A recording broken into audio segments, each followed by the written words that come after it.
Hi കൂട്ടുകാരെ, എല്ലാവർക്കും ഇന്നത്തെ പുതിയൊരു വീഡിയോയിലേക്ക് സ്വാഗതം. അപ്പോൾ ഞാൻ ഇന്ന് നിങ്ങളുടെ മുമ്പിലേക്ക് വരുന്ന സ്ത്രീകൾ അനുഭവിക്കുന്ന വേദനകൾ. അതിലൊന്നാണ് നമ്മുടെ പീരീഡ്സ് അഥവാ ആർത്തവ വിരാമം. എപ്പോഴൊക്കെയാണ് ഇത് സംഭവിക്കുന്നത്? സാധാരണയായി 45-55 വയസ്സിൻ്റെ ഇടയിലാണ് ആർത്തവ വിരാമം നിൽക്കാൻ വേണ്ടിയിട്ട് ഉള്ള സമയം. ചിലർക്ക് 45 വയസ്സാകുമ്പോഴത്തേനും നിൽക്കും. അതുപോലെ തന്നെ ചിലർക്ക് 50 വയസ്സ് അല്ല 50 വയസ്സിൻ്റെ ഉള്ളിൽ, ചിലർക്ക് 55 വയസ്സ് കഴിഞ്ഞിട്ടും ഇതുപോലെ തന്നെ പീരീഡ്സ് ആവാറുണ്ട്. പക്ഷേ ആ സമയത്ത് നമ്മൾ അനുഭവിക്കുന്നൊരു വേദനയുണ്ട്. അത് സഹിക്കാവുന്നതിലപ്പുറമാണ്. പലർക്കും പല രീതിക്കാണ് കേട്ടോ. നമുക്ക് ഏകദേശം ഈ ഒരു ആർത്തവ വിരാമം വരുന്ന സമയത്ത്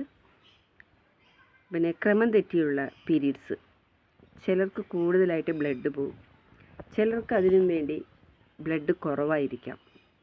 പിന്നെ ഇത് ശരിക്കും നമ്മുടെ ഹോർമോൺ ചേഞ്ചസ് മൂലമാണ് ഇത് സംഭവിക്കുന്നത്. പിന്നെ അതുപോലെ തന്നെ നമ്മുടെ ശരീരത്തിൽ ചുട്ടുപൊള്ളുന്ന ചൂടായിരിക്കും. നമുക്ക് കുളിച്ചു കഴിഞ്ഞാലും നമുക്ക് ശരീരം ചുട്ടുപൊള്ളിക്കൊണ്ടേയിരിക്കും. പിന്നെ നമ്മുടെ തൊലിപ്പുറങ്ങളൊക്കെ ഭയങ്കര വേദനയായിരിക്കും. ചിലർക്ക് അരക്കെട്ടിന് ചുറ്റും വേദന ഉണ്ടാവും. അതുപോലെ തന്നെ പീരീഡ്സിൻ്റെ സമയത്തുണ്ടാകുന്ന വേദനയും കാട്ടി ഇരട്ടി വേദനകളായിരിക്കും. നമ്മളിപ്പോൾ പീരീഡ്സ് ആയിരിക്കില്ല, അല്ലാത്ത സമയത്തൊക്കെ ആയിരിക്കും ഈ ഒരു വേദനകൾ അനുഭവപ്പെടുന്നത്. പിന്നെ അതുപോലെ രാത്രി ഭയങ്കരമായിട്ട് നമുക്ക് ചൂട് വരും. അതേമാതിരി വിയർപ്പ് ശക്തമായിട്ട് വേർക്കും. പിന്നെ അതേമാതിരി യോനിയിൽ വരൾച്ച വരും. അപ്പോൾ അതൊക്കെ ഭയങ്കര വ്യത്യാസം. പിന്നെ നമ്മുടെ മൂഡ് വ്യത്യാസം വരും. നമുക്ക് ഒന്നിനോടൊരു താല്പര്യം ഉണ്ടാവില്ല. എന്താ പറയുക, ശരീരം മൊത്തം പനിക്കുന്നത് പോലെ തോന്നും, പക്ഷെ പനിയായിരിക്കില്ല. ശരീരവേദന കൊണ്ട് നമ്മൾ കിടന്ന് കുത്തിമറിയും. അതുപോലെ തന്നെയാണ് ഉറക്കക്കുറവ് വരും. നന്നായിട്ട് നമ്മൾ ഉറങ്ങാൻ ശ്രമിക്കും, പക്ഷെ നമുക്ക് ഉറക്കം വരില്ല. പിന്നെ അതൊരു അസ്ഥി വേദനയായിരിക്കും, സന്ധികൾ വേദനയായിരിക്കും. ഇതൊക്കെയാണ് പ്രധാന ലക്ഷണങ്ങൾ എന്ന് പറയുന്നത്. പിന്നെ ഇത് ശരിക്കും രക്തം കൂടുകയും കുറയുകയും ഒക്കെ ചെയ്യും. ഈ ആർത്തവ സമയത്തുള്ള മാറ്റങ്ങളാണ് ഇതൊക്കെ. പിന്നെ ചൂട് അനുഭവപ്പെടുന്നത്.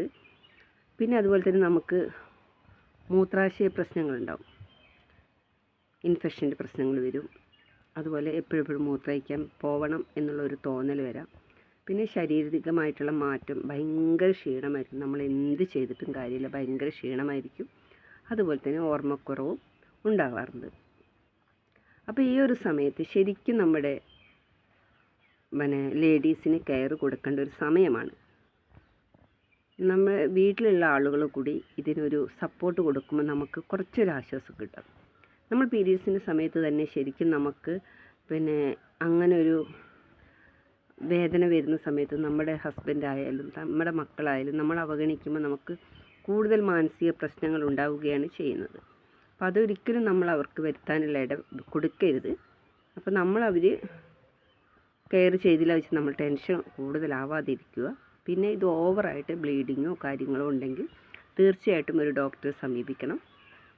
കൃത്യസമയത്തുള്ള പീരീഡ്സിൻ്റെ ഈ ഒരു മാറ്റങ്ങൾ, ഹോർമോൺ ചേഞ്ചസ് വരുമ്പോൾ നമുക്ക് ഒരുപാട് പ്രശ്നങ്ങൾ വരുന്നതാണ്. അപ്പോൾ അത് ശ്രദ്ധിക്കുക, നല്ലൊരു ഡോക്ടറെ കാണുക. പിന്നെ നമുക്ക് നല്ല തലവേദന വരും. അപ്പോൾ എല്ലാവർക്കും എച്ചൂസിൻ്റെ ഈ ഒരു കൊച്ചു വീഡിയോ ഇഷ്ടമായിട്ടുണ്ടെങ്കിൽ ലൈക്ക് അടിക്കാം, കമൻറ്റ് ചെയ്യാം. ഓക്കെ, എൻ്റെ അറിവിലുള്ള കൊച്ചു കാര്യങ്ങളാണ് ഞാനിവിടെ നിങ്ങൾക്ക് മുമ്പിൽ പറഞ്ഞിട്ടുള്ളത്. അറിയാത്തവർക്ക് വേണ്ടിയിട്ടാണ് കേട്ടോ. അപ്പോൾ നിങ്ങൾക്ക് എന്തെങ്കിലും അറിയുമെങ്കിൽ നിങ്ങൾക്ക് ഇതിന് ചോട്ടിൽ കമൻ്റ് ആയിട്ടിടാം. Okay, bye by.